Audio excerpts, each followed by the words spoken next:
Hi అండి. పిల్లలు snacks కోసం ఏదైనా చేయమని అడిగారండి. అందుకే ఉల్లిపాయలతోటి పకోడీ చేద్దామని ఉల్లిపాయలు కట్ చేస్తున్నానండి. అయిపోయినాయి ఉల్లిపాయలు వేయటము. దీనిలో కావాల్సినవన్నీ వేసుకుందాము, చూసేద్దాం రండి. ఉల్లిపాయలు కోసుకోవడం అయిపోయింది. పచ్చిమిర్చి సన్నగా కట్ చేసుకుందాము. ఉల్లిపాయలు వేసుకుందాం ఫస్ట్గా. ఉల్లిపాయలు వేసుకున్నాక కొత్తిమీర, మిర్చి, కరివేపాకు, ధనియాలు, శనగపిండి బాగా కలుపుకుందాము.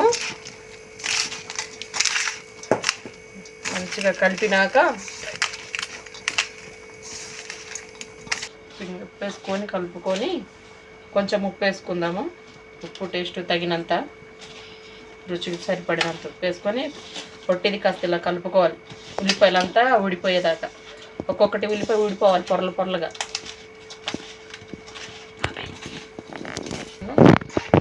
ఇలా కలుపుకున్నాక కొంచెం వాటర్ వేసుకోవాలి. గరం మసాలా పౌడర్ కొంచెం వేసుకోవాలి, ఒక స్పూన్ అంతా. కొంచెం వాటర్ వేసుకుందాము.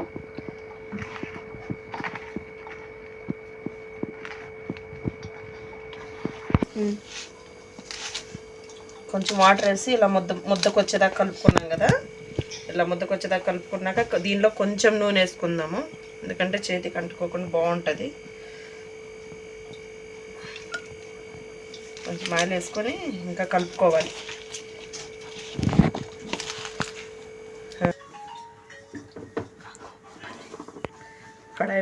కడాయి పెట్టుకొని కడాయి వేడెక్కినాక ఆయిల్ పోసేసుకుందాము.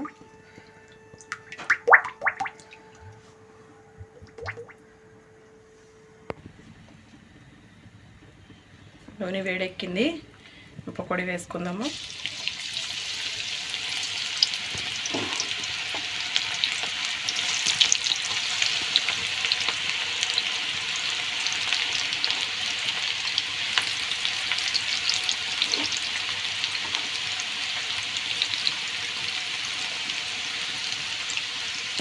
బ్రౌన్ కలర్ వచ్చేదాకా వేపుకోవాలి. ఎర్రగా బ్రౌన్ కలర్ రావాలి. ఉల్లిపాయలు కొంచెం ఎక్కువ వేసుకున్నాం, ఎందుకంటే మొత్తం పిండి తిన్నట్టు ఉండిద్ది. కొంచెం ఎక్కువగా ఉల్లిపాయలు వేసుకుంటే పొడి పొడిగా వస్తుంది పకోడా. పకోడీ పొడి పొడిగా ఉందంటే బాగుంటుంది. ఉల్లిపాయలు మంచిగా కరకరలాడుతూ ఉంటాయి. ఎర్రగా బ్రౌన్ కలర్ వచ్చేదాకా వేపుకుంటే బాగుంటాయి. ఇందులో ధనియాలు వేసాం కదా, పంట కింద పడ్డప్పుడు చాలా టేస్టీగా ఉంటాయి.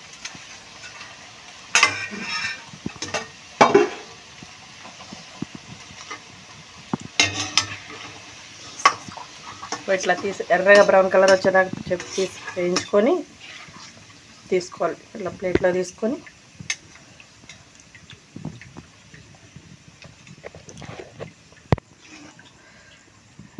బాగా కాగింది చూడు, మంచిగా గాలింది పకోడా. ఈ పకోడీ తింటూ ఉంటుంది కదా స్వామి.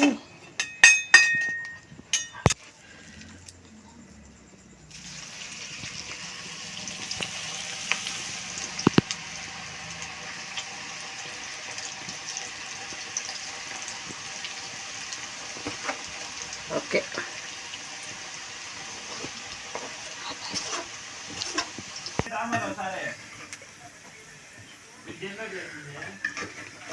పకోడీ అయిపోయిందండి. వేయించుకుందాం.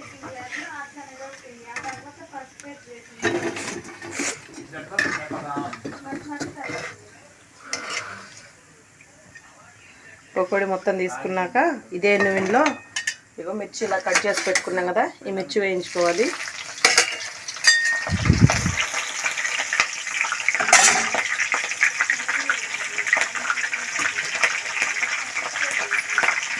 కోసం మిర్చి కూడా వేయించుకున్నాం. ఇట్లా టేస్ట్కి బాగుంటాయి మిర్చి కూడా కొంచెం దోరగా వేయించుకున్నాము. ఈ దోరగా మిర్చిని తీసుకొని దీనిలో వేసుకొని అలాగే ఇప్పుడు ఇదే నూనెలో కొంచెము కరివేపాకు వేయించుకున్నాం.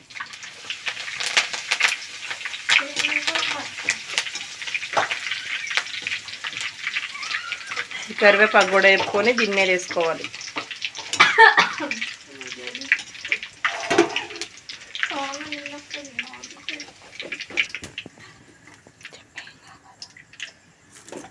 కరివేపాకు అంతా పకోడీ మీదకి తీసుకొని అదే నూనెలో పల్లీలు వేసుకోవాలి. కొంచెం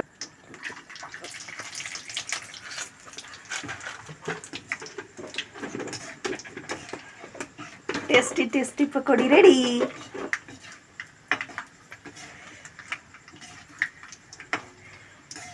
నా స్టైల్లో నాకు నచ్చిన పకోడీ ఇంతే. పల్లీలు కూడా వేగినాయి. ఈ పల్లీలు కూడా ఈ పకోడీ మీదకి వేసుకుందాము.